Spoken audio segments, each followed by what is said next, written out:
First of all, thank you so much for speaking with us this morning. Your Holiness, your lectures to students in San Diego are about compassion without borders. I want to ask you first about compassion within borders. Do you think America is a compassionate nation? I think every human being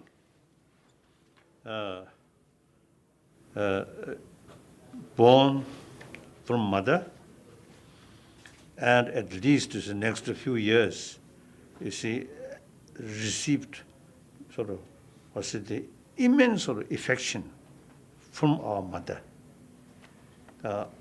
So the child's, I think, first experience in this lifetime, at the beginning, I think the immense affection from other sort of absorb in our blood. So therefore, whole rest of life, other people show you smile, genuine sort of closeness feeling. You feel happy. Even animal also like that.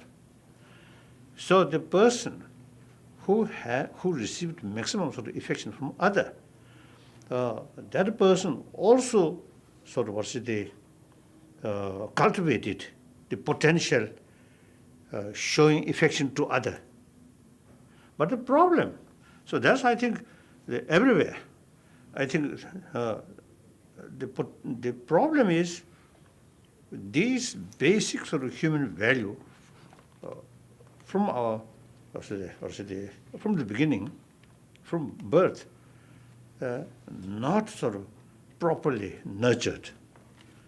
So then our sophisticated mind, brain, through education and also different sort of experiences, then eventually these basic our values, what we call dormant, not yet further sort of develop, not sort of not catching up. Our intelligence grow, experience grow, that also should grow. Then our life become more human. So now here, country to country, obviously, those countries where constant fear, great damage about that. So from that viewpoint, America, free country, democratic country. So more opportunity, still these more sort of alive. This is my feeling. There are many scientists and researchers here in San Diego, lots of them, and they make advances in medicine, climate science, high technology. Do you think science can be a tool of compassion? Oh yes, not directly, but you know the medical science now, for example, medical science now begin to notice for good health, peace of mind, self-confidence, optimism is something very important. And also as a preventive measure, in that level also the mental attitude, very, very sort of crucial factor. Then another sort of field, the brain sort of specialist or neuron specialist, neuron science. They now begin to feel or begin showing interest the brain movement, sort of brain. These, of course, there are another factor which sort of pushing these brain cells movement. So what is that? That usually we call mind. Sometimes people feel mind is merely some kind of energy or something from brain. Now there are little sort of different, little sort of curiosity, or I think doubt, sometimes sheer sort of mental attitude, some change in our brain. So these two fields, now scientists, you see, showing some interest. So the first part, the peace of mind, is very essential for our health. So in that level, I think scientific finding immense benefit to get us the awareness or eventually conviction. Peace of mind is not just sort of what say a luxurious item, but peace of mind is actually very important for our survival, for our healthy survival. Then also you see the family level, genuine, or say harmonious, or genuine sort of full of affectionate sort of family, not money, no, not power, not just a mere education, but these basic sort of human value is key factor. So individual level, family level, community level, national level, even international level. A lot of problems we are facing, essentially man-made problem, our own creation, not due to lack of intelligence. Of course, some cases lack of fuller knowledge or holistic view. That also is a part of the problem, part of the sort of causes of the problem. But mainly lack of moral principle. So long you have this genuine sort of concern, well-being of other. That's the foundation of moral principle. You're also speaking about climate change. What does climate change have to do with compassion? Yes, compassion, sense of concern of others' well-being. Then sort of the serious sort of climate change bring immense sort of difficulties or pains or illness or hard life on this planet. So through that way, you have sense of concern of the well-being, not sky,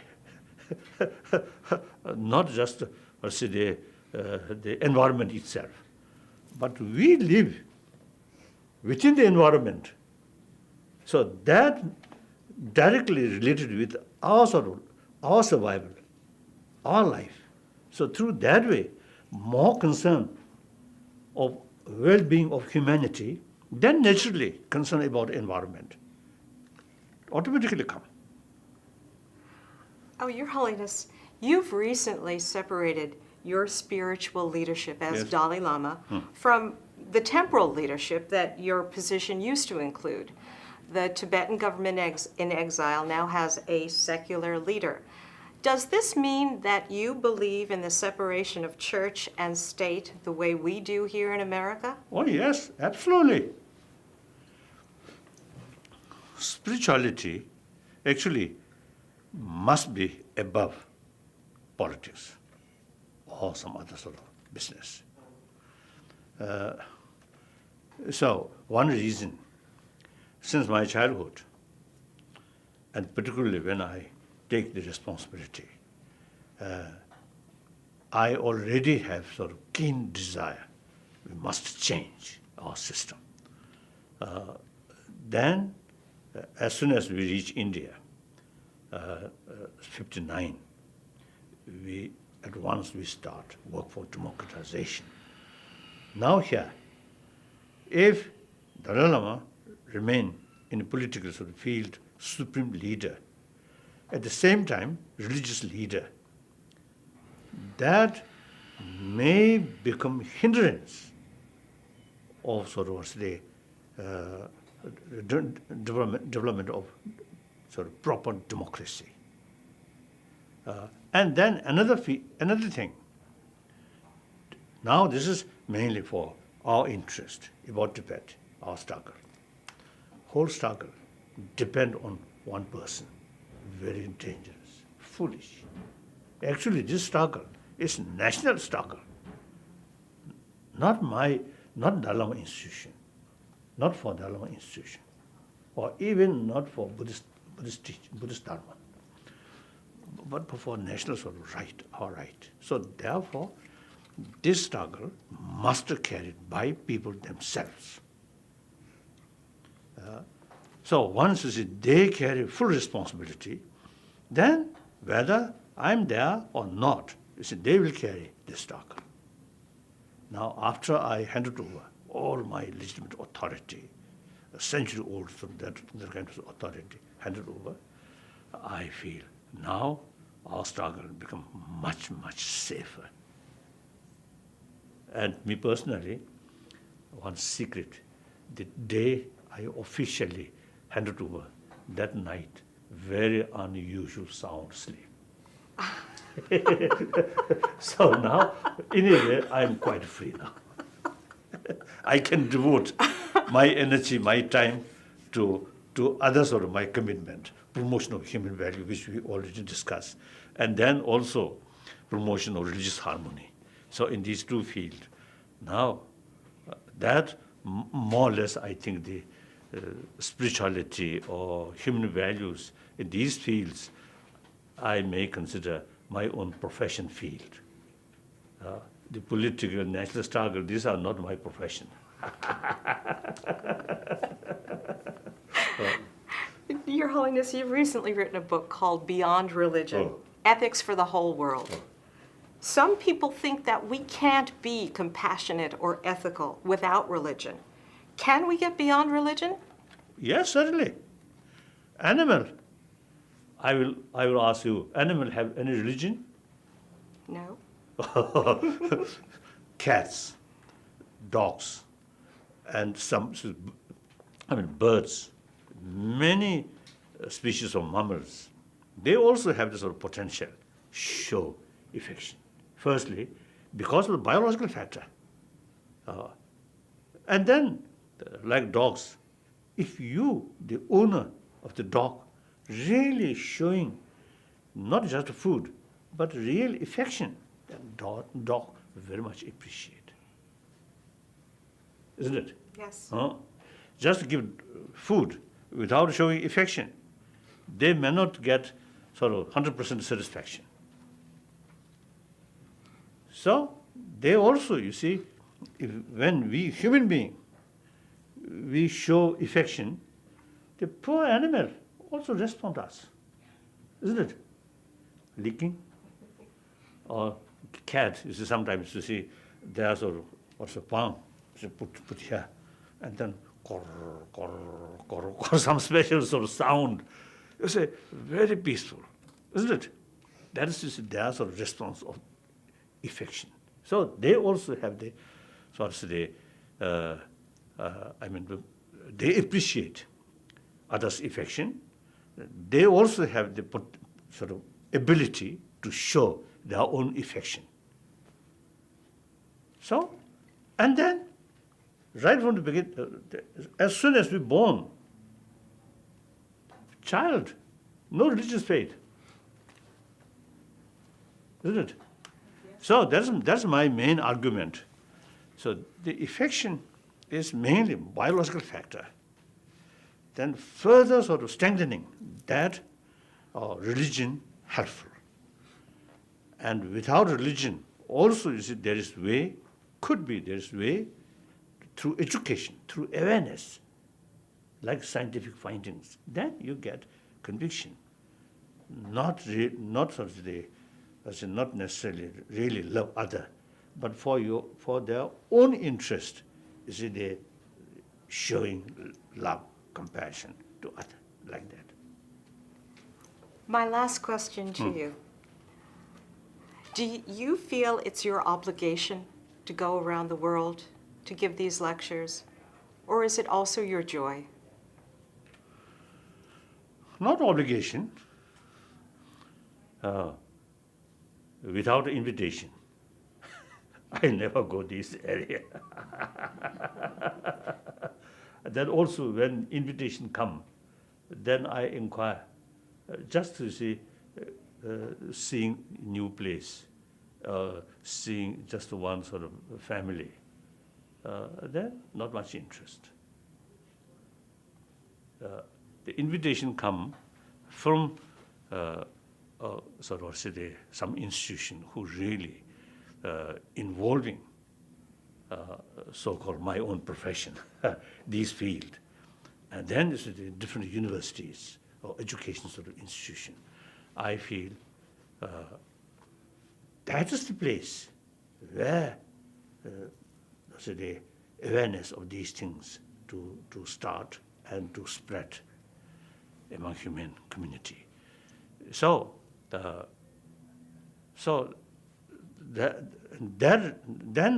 is on that level, yes, I have some kind of obligation. I, one individual human being, one of the 7 billion human beings, I believe each of us, our future depends on rest of the humanity. Humanity happy, I get benefit. Humanity in a state of trouble or violence, I cannot escape from that. So every sort of 7 billion human beings have to think about the well-being of humanity. So my own share, making contribution for my own share. So I never feel I'm something special. We all same. Now I am now a person, now nearly 77-year-old, and also my life not easy. Last 50, 60 years, my life, you see, grown up, tremendous difficulties. That also is some help. All these difficulties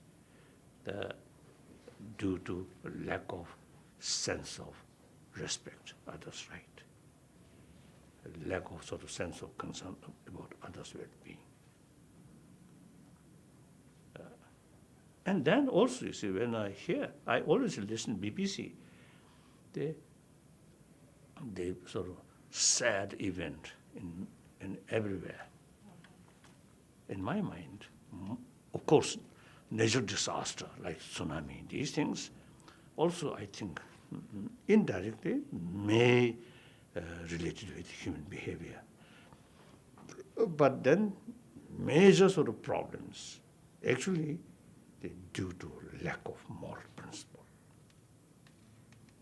In a free country, America or India and Japan and many places, democratic country, free country, but still within the sort of rule of law, some injustice, some sort of problems, some discriminations, and also some sort of the scandals, or what do you call the corruptions.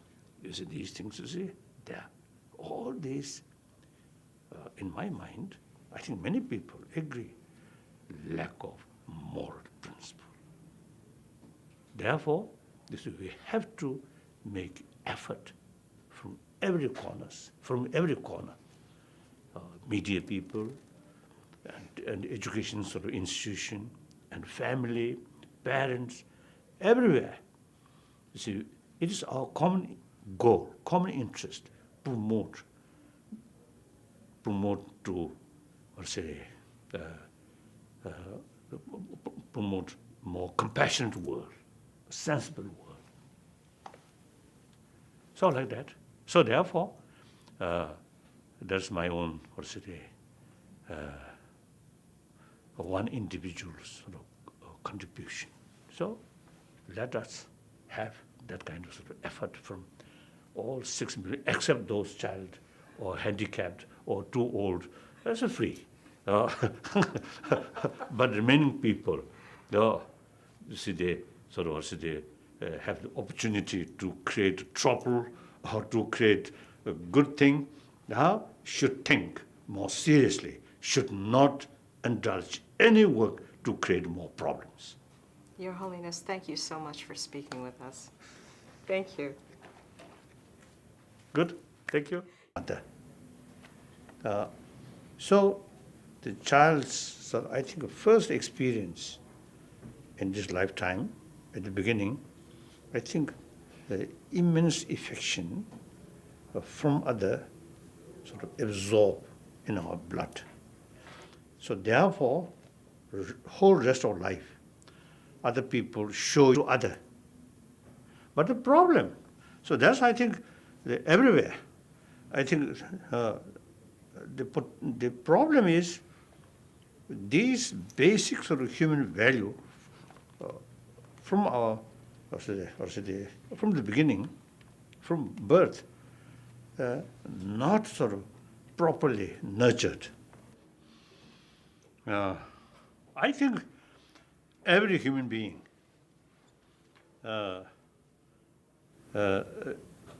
born from mother, and at least in the next few years, you see, received sort of, the immense sort of affection from our mother. You smile, genuine sort of closeness feeling, you feel happy. Even animal also like that. So the person who received maximum sort of affection from other, that person also sort of cultivated the potential showing affection. First of all, thank you so much for speaking with us this morning. Your Holiness, your lectures to students in San Diego are about compassion without borders. I want to ask you first about compassion within borders. Do you think America is a compassionate nation?